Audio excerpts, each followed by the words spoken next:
It is despicable yet entirely predictable. One delegation has chosen to indulge in mischievous provocation based on their tried and tested tactic of spreading misinformation and disinformation. It's completely misplaced to indulge in such political propaganda at this important annual debate. That the condition of women belonging to minority communities, notably Hindus, Sikhs and Christians, in that country remains deplorable. Anyway, I could go on, but I end here. As we approach the 25th anniversary of Council Resolution 1325, India reaffirms its unwavering commitment to the women, peace and security agenda. We recognize that sustainable peace requires women's full, equal, meaningful and safe participation at all levels of decision-making, including politics, governance, institution building, rule of law, the security sector, and economic recovery. Needless to say that economic and social well-being of the population in general, and women in particular, are integral to sustainable peace. India has made significant strides in implementing the WPS agenda.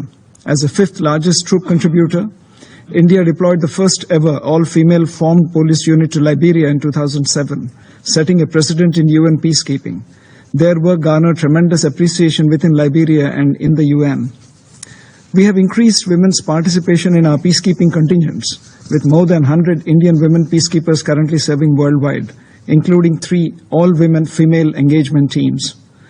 In 2023, Major Radhika Sen, who served in the Democratic Republic of Congo, was awarded the UN Military Gender Advocate of the Year award.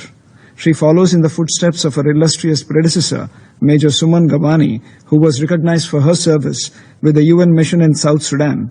She was honored by the UN in 2019. Domestically, India has been striving to enhance meaningful participation of women in decision-making roles. In 2023, India passed a historic women's reservation bill, reserving 1/3 of seats in national and state legislatures for women, empowering them in political decision-making process. We have promoted women's leadership in community mobilization and public government interface, recognizing their role as agents of social change and cohesion. The example of Seva in Gujarat comes to mind.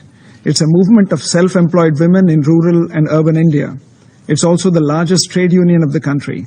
It has pioneered the empowerment of self-employed women, providing a voice to numerous women workers in the informal industry and promoting their leadership at all levels. In a rapidly changing world, we must harness new technologies to enhance women's participation while guarding against online threats and disinformation.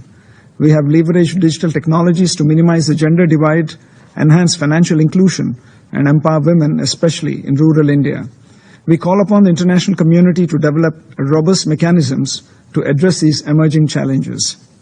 As we look towards the 25th anniversary of Resolution 1325, India will continue to strive towards further increase in women's representation in our peacekeeping contingents, sharing best practices and support capacity-building initiatives for women peace builders. Mr. President, India reiterates its commitment to translating the WPS agenda from theory to practice. We stand ready to collaborate with all stakeholders to build a more peaceful, inclusive and gender-equal world. Finally, it is despicable yet entirely predictable that one delegation has chosen to indulge in mischievous provocation based on their tried and tested tactic of spreading misinformation and disinformation. It's completely misplaced to indulge in such political propaganda at this important annual debate.